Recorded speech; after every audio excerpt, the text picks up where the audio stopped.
Halo semuanya, perkenalkan nama saya Hafizah Zahwa Zahra dengan NIM 41803141. Saya dari Universitas Komputer Indonesia, Fakultas Ilmu Sosial dan Ilmu Politik, jurusan Ilmu Komunikasi. Izinkan saya menjawab 5 pertanyaan sebagai ujian akhir semester dari mata kuliah Komunikasi Pembangunan. Soal yang pertama, berikan analisis kritis terhadap proses pembangunan yang berjalan di Indonesia saat ini dan bagaimana dampak terhadap upaya pemberantasan korupsi. Pembangunan saat ini di Indonesia cenderung berorientasi pada pertumbuhan ekonomi makro, yang dimana penekanan ini pada infrastruktur dan investasi. Namun, pendekatan ini belum sepenuhnya mengakar pada keadilan sosial dan akuntabilitas.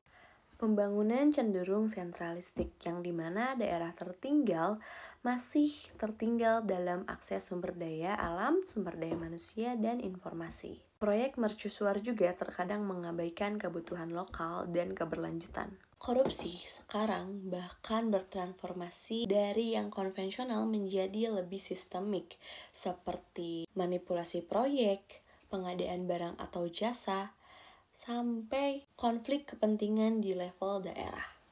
Dampaknya terhadap pemberantasan korupsi itu apa aja sih? Meningkatnya peluang korupsi dikarenakan anggaran yang besar tetapi tidak dibarengi dengan pengawasan yang kuat. Yang kedua, kepercayaan masyarakat melemah dikarenakan banyaknya elit politik yang terjerat kasus ketika sedang berlangsungnya proyek besar. Dan solusinya apa? Solusinya yang pertama, pembangunan harus didampingi dengan reformasi tata kelola, partisipasi warga dalam pengawasan, serta pemanfaatan teknologi dalam transparansi anggaran. Untuk soal yang kedua, bagaimana membangun masyarakat di daerah tertinggal di Indonesia dengan menjadikan komunikasi sebagai ujung tombak pembangunan. Daerah tertinggal bukan hanya soal geografis, tetapi juga soal keterisolasian informasi. Disinilah komunikasi menjadi jembatan antara pembangunan dan realitas lokal. Berikut beberapa cara membangun melalui komunikasi. Yang pertama, ciptakan komunikasi dua arah antara pemerintah dan masyarakat. Misalnya forum warga, WhatsApp grup desa, dan posyandu digital. Gunakan bahasa lokal dan pendekatan budaya, namun komunikasi tidak boleh top down tapi tetap berbasis kearifan lokal. Libatkan tokoh masyarakat dan generasi muda sebagai agen penyampai informasi pembangunan. Di Kabupaten Sumba Barat, petani berhasil meningkatkan produktivitasnya melalui program radio yaitu edukasi pertanian. Untuk pertanyaan yang ketiga, kasus-kasus pelecehan seksual terhadap perempuan begitu marak akhir-akhir ini. Bagaimana upaya dan peran komunikasi dalam mengantisipasi maraknya kasus tersebut? Pelecehan seksual bukan hanya soal hukum, tapi juga budaya diam dan miskomunikasi tentang batasan tubuh dan konsen. Mengubah persepsi sosial melalui kampanye kreatif, humor edukatif, hingga film pendek untuk menjangkau generasi muda di media sosial. Komunikasi interpersonal antara guru, orang tua, dan teman sebaya diedukasi sebagai pembelajaran seksualitas secara sehat dan empatik. Komunikasi kritis. Di sini harus adanya SOP dengan cepat menanggapi korban tanpa menghakimi korban.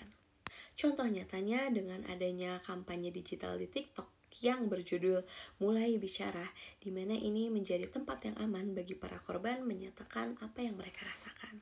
Soal yang keempat, apa yang dimaksud dengan komunikasi pembangunan sosial dalam konteks kerukunan antar umat beragama? Jelaskan bagaimana komunikasi pembangunan sosial dapat berperan dalam membangun kerukunan antar umat beragama di Indonesia.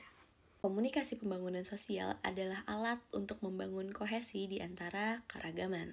Dalam konteks Indonesia yang multireligius, komunikasi ini mendorong kita untuk tidak hanya toleran, tapi aktif untuk menjaga harmoni. Strateginya antara lain, yang pertama, menyebarkan cerita umat, yang dimana misalnya terjadinya kerja bakti antar umat beragama. Selanjutnya, membangun ruang dialog seperti diskusi bersama, bukan debat, mengenai keadilan sosial dan kemanusiaan. Yang terakhir, media komunitas lintas agama. Bisa berbentuk buletin desa, kanal YouTube warga, dan teater rakyat.